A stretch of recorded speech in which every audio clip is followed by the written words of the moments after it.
성경에는 많은 지명이 등장하죠.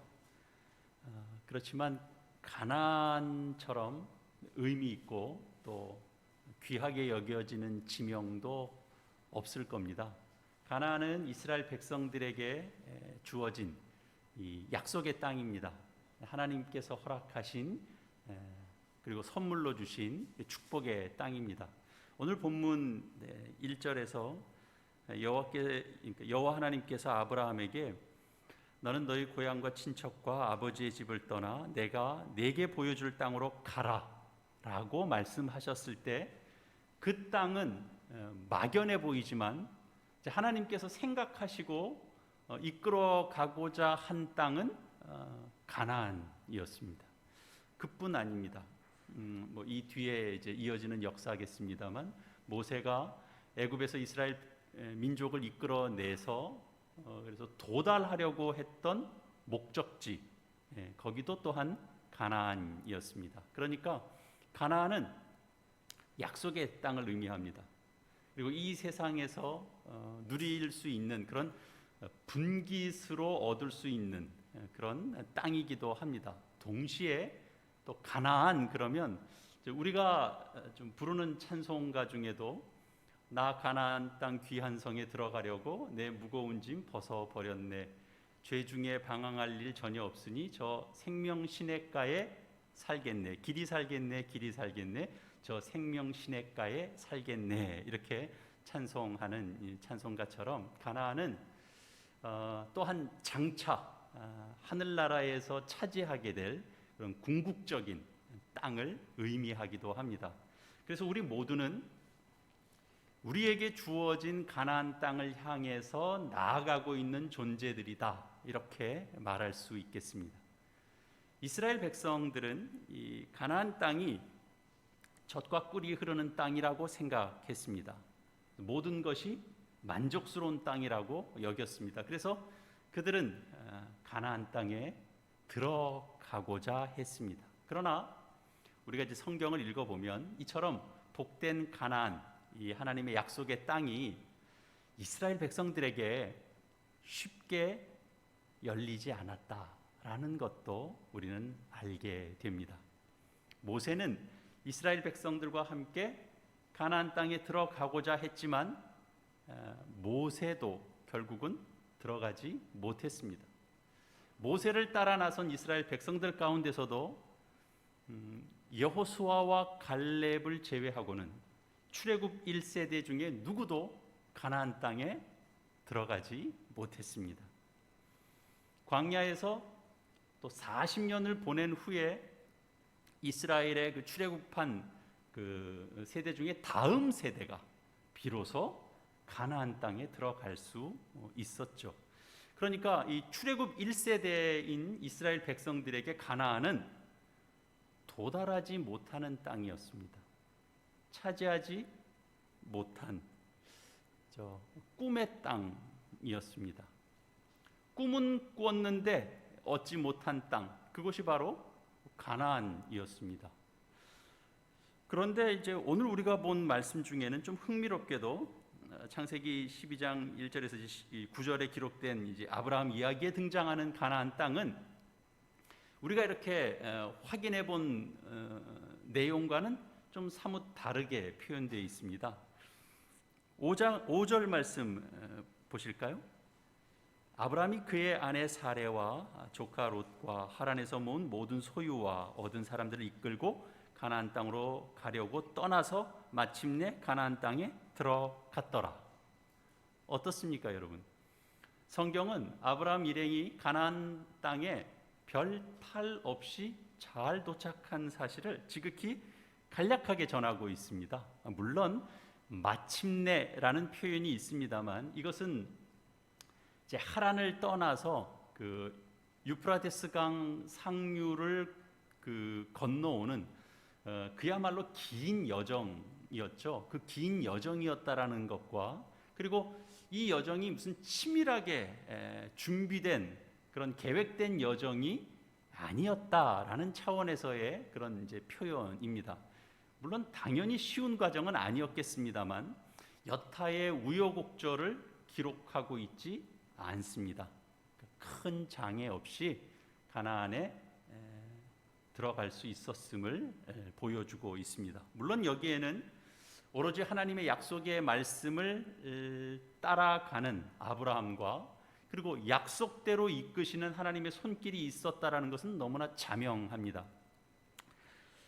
그렇지만 그럼에도 그 이끌어가는 무리 속에서도 우리 오늘 본문의 앞선 내용입니다. 11장 31절 이하의 말씀 보시면 데라가 그 아들 아브라함과 하란의 아들인 그의 손자 롯과 그의 며느리 아브라함의 아내 사레를 데리고 갈대아인의 우르를 떠나 가나안 땅으로 가고자 하더니 하란에 이르러 거기 거류하였으며 데라는 나이가 205세가 되어 하란에서 죽었더라 라고 되어 있어서 데라 역시도 가나안을 꿈꿨지만 그는 가나안에 들어가지 못하고 죽었다라는 것을 알 수 있습니다.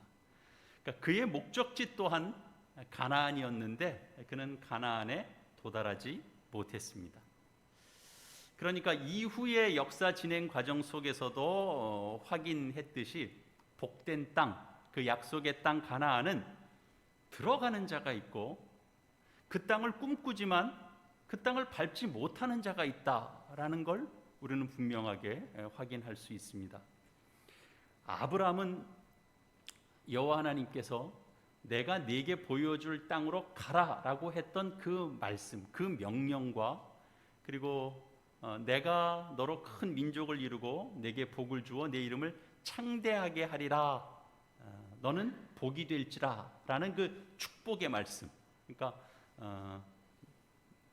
내가 보여줄 땅으로 가라, 떠나라 하는 말씀과 그리고 축복의 말씀, 그 명령과 축복을 이렇게 함께 붙들고 가나안을 향했고, 누구는 꿈꾸지만 들어가지 못했고 누구는 40년을 기다려야 들어갈 수 있었던 가나안 땅에 아브라함은 그 일행들과 함께 마침내 들어선 것입니다.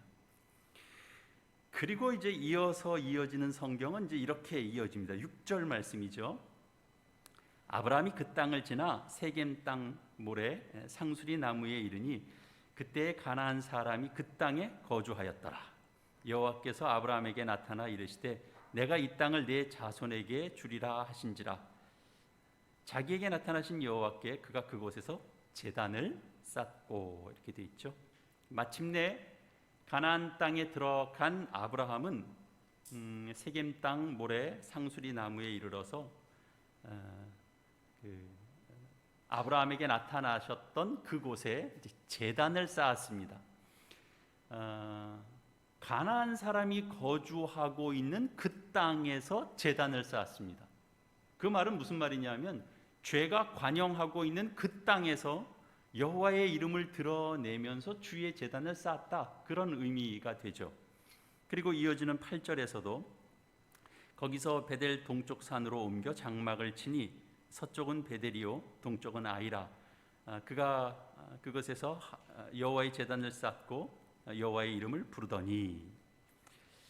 이 성경은 약속을 붙잡고 믿음의 길을 떠난 아브라함의 삶의 특징을 이렇게 묘사하고 있습니다. 그가 가는 곳마다 하나님을 위하여 제단을 쌓았다, 이렇게 기록하고 있는 거죠. 이것은 이제 앞선 세대와는 다른 겁니다. 부모의 세대와도 다른 겁니다. 이 믿음의 길을 가고 있는 이 세대에 분명히 다른 차이를 보여주고 있는 겁니다. 제단을 쌓았다라는 건 하나님의 이름을 불렀다라는 것이고, 하나님의 이름을 불렀다라는 것은 하나님의 이름을 높였다, 그런 뜻입니다. 앞선 세대에서는 어떤 세대였습니까? 창세기 11장까지의 내용은 어떤 거냐면 자신들의 이름을 내고자 했던 세대입니다. 근데 아브라함은 하나님의 이름을 내고자 했던 바로 약속의 자녀인 거죠. 우리가 거하고 지나가는 삶의 자리에 우리의 믿음의 흔적을 남기는 것은 대단히 중요합니다. 우리가 어떤 삶의 거처를 옮기면 그곳에서 뭐 감사 예배를 드린다든지, 우리가 어느 야외에 나가서도 그저 잠시 앉은 자리에서 이렇게 감사의 기도를 드리는 것, 그 내가 밟고 있는 터에서 참 좋다. 하나님의 이 창조 세계가 너무나 아름답고 복되다. 이런 것들을 확인하고 주께 감사하고 영광 돌리는 것은 참 너무나 중요합니다. 그래서 우리는 아브라함이 이 가지고 있었던 이 초기의 믿음이 참으로 대단한 것이라고 이해하는 거죠. 그러나 이제 8절 하반절에서 9절 말씀으로 넘어가는 그 부분을 제가 이어서 읽겠습니다. 8절 하반절에 이제 그가 그곳에서 여호와께 제단을 쌓고 여호와의 이름을 부르더니 점점 남방으로 옮겨갔더라. 이렇게 되어 있습니다. 그러니까 아브라함은 약속의 땅 가나안에 들어와서 그가 옮기는 곳마다 제단을 쌓으며 예배하는 땅, 섬기는 땅이라고 하는 것을 그가 선언했습니다. 그런데 이제 어떤 이유에서인지는 성경에 드러나 있지는 않습니다만 점점 남쪽으로 옮겨갔습니다. 그리고 이어지는 내용은 우리가 본문에서 읽지는 않았습니다만 10절 이렇게 눈에 보면 그 땅에 기근이 들었으므로, 기근이 들어서 아브라함은 어떻게 되죠? 더 남쪽으로 더 내려가게 됩니다. 그래서 애굽으로 내려가게 되죠. 이 과정을 그냥 좀 쉽게 말하면 이렇게 얘기할 수도 있지 않을까, 그런 생각이 듭니다. 아브라함은 가나안을 지나쳤다. 아브라함은 가나안에 머물지 않고 가나안을 지나쳤다. 하나님은 아브라함에게 가나안 땅을 주겠다고 약속했는데 그는 그곳에 머물지 않았다. 물론 우리 오늘 본 본문 내용 속에서도 그 땅에 어떤 문제가 있었죠? 가나안 주민들이 버티고 있었죠. 그러니까 옮길 수밖에 없는 상황들이 있었을 겁니다. 그리고 또 하나, 그 땅에 기근이 들었습니다. 그래서 내려갔습니다. 그래서 애굽까지 갔습니다. 그 다 이유가 있죠. 거기에는 가나안 주민들이 버티고 있으니까 점점 어디로 옮겨가다가 보니까 점점 남방으로 갔고 또 거기다 기근까지 들었으니까 더 내려갔다. 그렇게 약속의 땅 가나안을 지나쳐서 옮겨갔던 애굽에서는 우리가 이제 성경에 이제 선지식이 있다라고 우리가 전제를 하고 애굽에서 그 애굽 왕 바로에게 아내를 빼앗길 뻔했죠. 그리고 자신의 목숨도 위태로울 뻔한 그런 위기를 그가 겪었습니다. 이제 하나님께서 이렇게 전적으로 개입해 주셔서 바로의 왕궁에 큰 재앙을 내려서 깨닫게 하는 바람에 이제 아브라함은 비로소 그 위기에서 벗어날 수 있었습니다. 여기까지 보면 아브라함의 믿음은 대단합니다. 믿음이 있었습니다. 근데 믿음의 한계도 보였다라는 것을 또 우리는 확인하게 됩니다. 한계를 보이면서 하나님께서 약속하신 그 땅을 지나쳤고 그리고 옮겨간 땅에서는 그에게 주어진 어떤 언약의 위기까지도 맞을 뻔했던 그런 어려움도 겪었다라는 것을 우리는 알 수 있습니다. 그런 과정을 지나고 나서야 비로소 아브라함은 방향을 틀어서 다시 약속의 땅으로 돌아오게 됩니다. 이 창세기 이제 13장에 가면 그 과정이 또 이제 묘사가 되는데요. 아브라함이 이제 애굽에서 그와 그의 아내와 모든 소유와 롯과 함께 네겝으로 올라가니, 그러니까 이제 다시 올라오는 겁니다. 남방으로 내려갔다가 다시 이제 올라오죠. 네겝을 또 떠나서 베델과 아이 사이에 또 올라옵니다. 그리고 거기는 그가 처음 제단을 쌓았던 곳입니다. 여호와께 예배드렸던 그 장소입니다. 그곳에 다시 돌아와서 여호와의 이름을 부릅니다. 그리고 이제 그 베델과 아이 사이에서 그 함께 이제 있었던 일행이죠.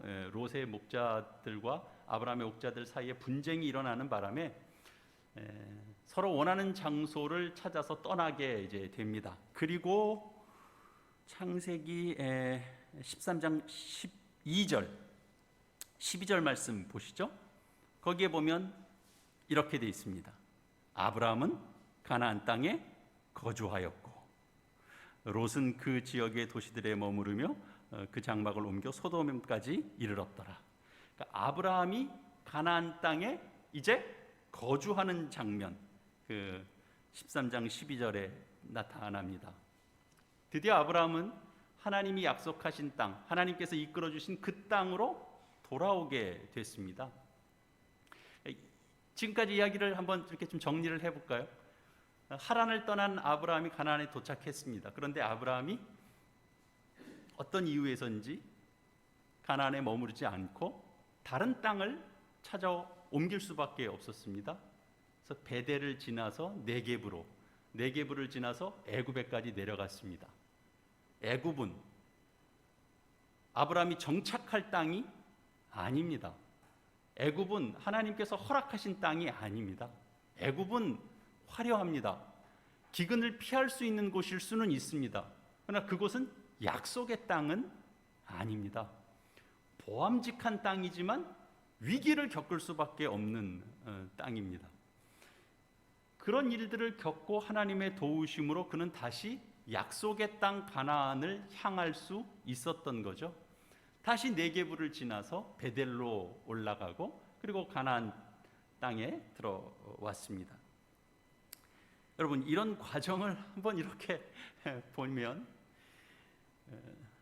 믿음 생활의 여정이 그냥 그대로 여기 담겨져 있지 않습니까? 아브라함은 믿음의 조상입니다.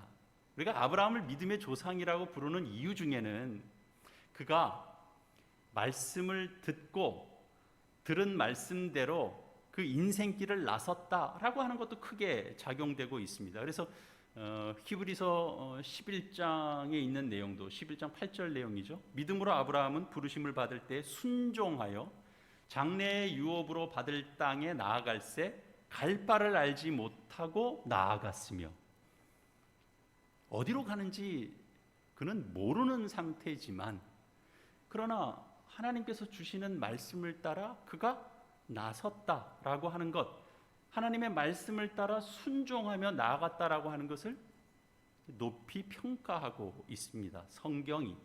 다시 말해서 아브라함의 믿음은 하나님의 말씀을 따라 이렇게 떠날 수 있는, 그가 발을 옮길 수 있는 그런 믿음인 겁니다. 장래 유업으로 받을 땅에 나아갈 수 있는 용기가 바로 그의 믿음이었던 거죠. 근데 창세기 12장 우리 오늘 본문 말씀을 읽다 보면 아브라함에게 한 가지 부족한 부분도 보여집니다. 한계가 보여집니다. 그러니까 아브라함은 순종하면서 떠나는 일에는 그가 순종했지만 하나님께서 주시고자 하는 그 땅에 정착하기까지는 예상치 못한 어려움을 그가 겪었다라는 거죠. 떠나는 것도 중요하지만 사실은 정착하는 것은 더 중요합니다. 그렇지 않습니까? 아브라함은 하나님이 주신 땅, 그 복으로 약속해 주신 그 땅에 들어왔지만 정착하지 못했습니다. 남방으로 옮기다가 결국 그 세속의 도시인 애굽에까지 내려갔습니다. 앞선 세대, 그 자기 이름을 내는 세대와는 떠나고 또 이방신을 섬기는 그 고향과 친척과 아버지의 집을 떠나는 것, 그거 대단히 중요합니다. 그러나 그것을 떠나는 것만 중요한 것이 아니고 떠난다라고 할 땐 그것이 분명히 목적지가 있어야 되는 거죠. 떠남이라고 하는 것은 결국 정착을 위한 떠남이어야 됩니다. 하나님께서 주시는 그 땅에 정착하기 위해서 떠나는 것이지 무작정 떠나는 것은 그것은 아니죠. 그저 출발하기만 하고 그냥 무작정 떠나기만 한다라는 건 그건 그냥 방랑이죠. 여행일 뿐입니다. 출발에만 방점을 찍으면 안 되죠. 떠나는 것만 중요한 게 아닌 겁니다. 우리가 하나님과 함께 출발하는 이유는 우리가 하나님과 함께 정착하기 위함이기도 합니다. 우리가 하나님과 함께 나서는 이유는 우리가 하나님께서 지시하시는 땅으로, 지시하시는 삶의 모습으로 우리가 그 인생길을 걸으며 결국은 하나님과 사귐이 있는 삶을 살기 위해서입니다. 그런데 아브라함은 이 정착과 머금에 있어서 초기에 어려움을 겪었다라는 거죠.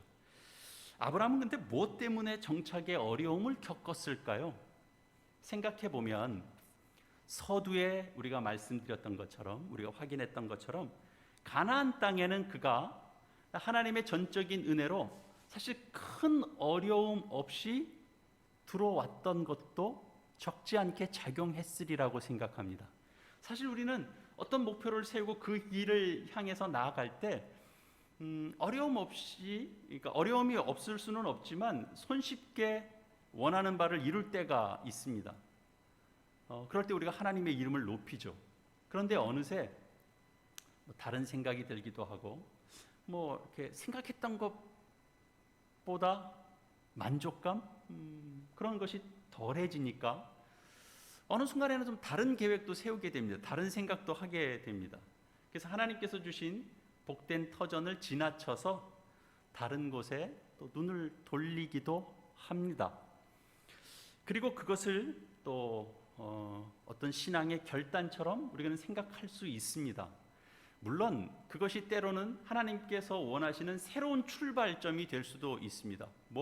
하나님이 한 곳에 머무르면 무슨 일이 생겨도 죽을 때까지 거길 떠나지 마라, 이런 식으로만 하나님께서 가르치시지는 않으시니까요.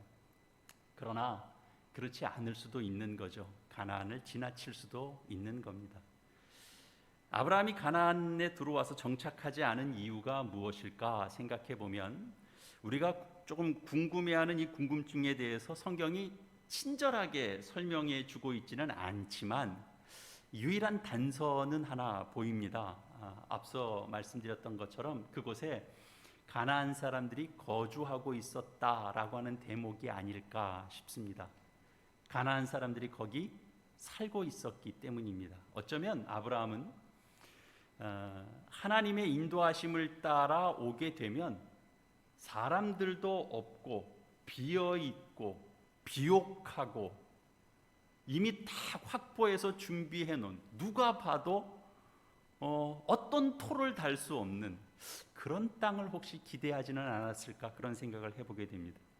하나님이 아브라함에게 이 땅을 주겠다라고 말씀하실 때 그는 그 말씀을 어떤 당장 내가 보이는 현실로 받아들이기보다는 이게 좀 미래형으로 약속을 해주셨나, 이런 생각을 했을 수도 있는 거죠. 왜냐하면 현실적으로는 그 땅에 가나안 사람들이 살고 있었기 때문입니다. 그러니까 하나님이 우리를 이렇게 인도해 오셨는데 내가 결국 이곳에서 정착하는 게 아니라 뭔가 내 다음 세대에 이 땅을 허락하시려고 그러시나? 그것도 생각해 보면 참 감사한 일이다. 오늘은 아니지만, 왜냐하면 지금은 사람들이 다 이미 터를 잡고 있으니까. 그럼 나는 우선 좀 빈 터를 좀 찾아봐야 되겠다. 사람들이 없는. 그러다 보면 남으로 옮겨갔을 수 있겠죠. 아브라함이 상상한 가나안은 사람들이 없는 땅이었을까요? 근데 우리도 그런 생각 좀 하지 않습니까? 하나님께서 내게 주시는 땅은, 내게 주시는 환경은, 인도하시는 그곳의 환경은 쾌적한 곳, 문제를 뛰어넘을 수 있는 곳, 하나님께서 내게 뭔가 새로운 사업을 시작하게 하신 것은 뭔가 대단히 유망한 사업이고, 하나님께서 내게 허락하신 교회는 성장이 불보듯 뻔한 그런 교회, 뭔가 하나님께서 이렇게 나를 인도하신 느낌이 팍 왔는데, 이건 분명한, 이런 특별한 경험을 하면서 교회를 옮겨본 적이 없는데, 그러면 이 교회는 뭔가 이게 보란 듯이 그럴 거라고 우리 생각할 수 있지 않습니까? 근데 하나님께서 허락하신 땅은 아무도 없는 쾌적한 땅, 그런 땅이 아니고 가나안 사람들이 이미 빽빽하게 들어차 있는 곳이었습니다. 걱정할 일이 없는 장소가 아니고 이전에 경험해보지 못했던 기근이 찾아오는 장소였습니다. 사랑하는 교회 여러분, 약속의 땅 가나안은 본래 텅 비어 있는 땅이 아닙니다. 이스라엘 민족에게 이 땅을 허락할 때도 비어 있으니까 그 민족 다 데리고 와서 이제 정착만 하면 된다, 그렇게 인도하신 땅이 아닙니다. 우리가 잘 아는 것처럼 전쟁을 치러야 되는 땅이었습니다. 원주민을 몰아내는 싸움을 치르고 나서 그 땅을 차지해야 되는 땅이었습니다. 가나안 땅이라고 하는 것은 우리가 생각하는 것처럼 그렇게 비옥한 땅이 아닙니다. 가나안 땅은 기근이 찾아오면 속수무책인 땅입니다. 그런 땅도 없습니다.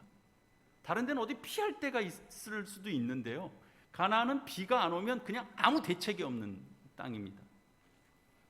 실제로 가나안은 그 척박함이 찾아오면 견뎌야 되는 땅입니다. 다른 방법이 없습니다. 하늘을 바라보고 은혜를 구하면서 살 수밖에 없는 땅이 가나안입니다. 믿음의 세대요, 또 믿음의 자리까지 하나님께서 이끄시지만 말씀을 따라 살아가고, 그리고 내 속에 있는 원주민을 몰아내는, 이 죄의 본성을 몰아내는 싸움을 싸워야 되는 세대가 바로 믿음의 세대인 겁니다. 믿음을 얻게 하셨기 때문에 그 나중도 저절로 평탄해지는 것은 아닙니다. 믿음의 길을 걷는 신앙 인생이라고 해서 결코 평탄한 것도 아닙니다. 기근이 있습니다.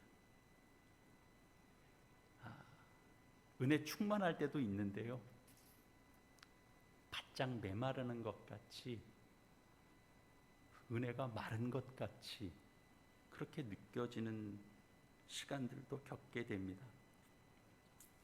하나님을 따르는 삶인데, 말씀 붙잡고 가는데 인생이 여유롭지 않습니다. 하루하루가 간당간당한 것을 경험합니다. 세상 사람도 이보다는 여유롭게 살 것 같은데 하나님을 믿고 따르고 말씀을 붙잡고 사는데 어떻게 하루가 간당간당해요. 경제적으로도 그렇고 육체적으로도 그렇고 몸이 간당간당해요. 내가 오늘은 넘길 수 있으려나? 관계적으로도 그렇고요. 여기가 하나 좀 해결이 되면 이쪽에서 하나 터지고, 이쪽에서 문제가 좀 해결이 되면 여기서 하나 터지고, 그렇습니다. 그렇게 아슬아슬한 일들을 겪습니다. 그런데 그때 잘 견디는 게 중요합니다. 그때 믿음이 드러납니다. 우리의 믿음의 실력이 그때 드러납니다. 가나안은 약속과 축복의 땅이지만 하나님의 뜻이 이루어지는 것을 기대하면서 견뎌내야 하는 땅이 바로 가나안 땅입니다.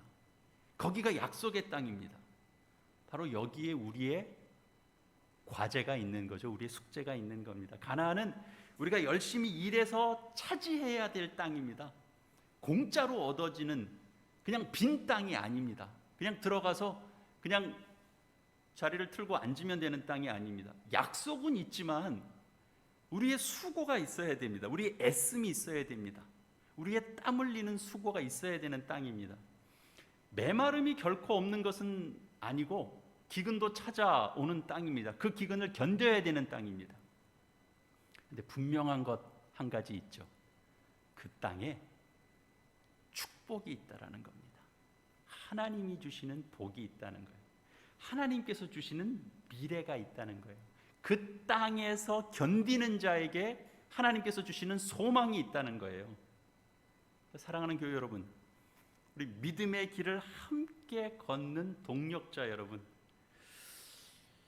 우리의 가나안은 어디일까요? 우리의 가정이고, 또 우리의 일터이고, 또 우리의 교회이고 그렇습니다. 그리고 우리가 가야 할 본향입니다. 다 복 주시려고 허락하신 터전입니다. 지나쳐 버리지 말아야 됩니다. 다른 곳에 마음 뺏기지 말아야 됩니다. 정착하고 뿌리 내리기 위해서 수고로움을 감당해야 됩니다. 우리에게 가나안을 허락하시고 또 우리에게 본향으로서의 가나안을 우리가 소망하게 하시는 것은 바로 오늘을 가나안을 위해서 수고함으로 이제 복을 누리고 또 주께서 약속하신 허락하신 그 약속을 이루어 가려고 하는 그 하나님의 복된 간섭과 손길을 우리는 느껴야 하는 것입니다. 아브라함의 생애가 있는 것은 우리에게도 그 동일한 믿음의 길과 동일한 축복과 동일한 은혜가 있다라는 것을 우리에게 알려주시기 위함입니다. 우리 그렇게 복되고 아름다운 정착을 위해서 우리 애쓰시고 그 속에서 우리 하나님 배워가시고 그렇게 믿음을 키워가는 저와 여러분이 다 되시기를 이 말씀으로 축원합니다. 아멘. 우리 오늘 나눈 말씀 기억하시면서 함께 마음의 새로운 심령으로 주님 앞에 결단하는 화음의 기도 함께 드리시겠습니다. 기도하시겠습니다. 아버지 하나님 아버지 은혜를 감사합니다. 주의 부르심을 입은 은혜가 얼마나 큰 것인지 날마다 알아가는 저희들 되게 하여 주시옵소서. 누구에게는 그렇게 어렵고 그렇게 힘든 이 믿음의 자리에 하나님께서 들어오게 하시고 하나님 아버지의 사랑과 은혜를 경험케 하여 주시니 감사합니다. 이제 이 믿음의 여정을 겪고 또 나아가는 저희들에게 삶의 터전과 믿음의 공동체를 허락해 주셔서 가나안을 맛보게 해주셨사오니 허락하신 삶의 터전을 통해서 허락하신 믿음으로 싸워내고 견뎌내서 마침내 정착하고 그 땅에서 수확을 보는 은혜를 누리게 하여 주시옵소서. 내 생각과 다르게 척박할지라도 그곳에서 주의 이름을 높이며 나아갈 때 도우시는 주님의 은혜를 누리는 자들 될 수 있도록 주님 도와주시옵소서. 그 은혜가 크고 넘칠 줄 믿습니다. 저희 교우들의 가정에 복 주시고 저희 교회에 허락하시고 약속하신 그 은혜가 넘치게 해주셔서 허락하신 가나안에서 저 본향 가나안을 소망하며 우리가 마땅히 누려야 할 복을 흘려보내지 않고 다 누리는 저희 모두가 되게 하여 주시옵소서. 예수님의 이름으로 기도합니다. 아멘.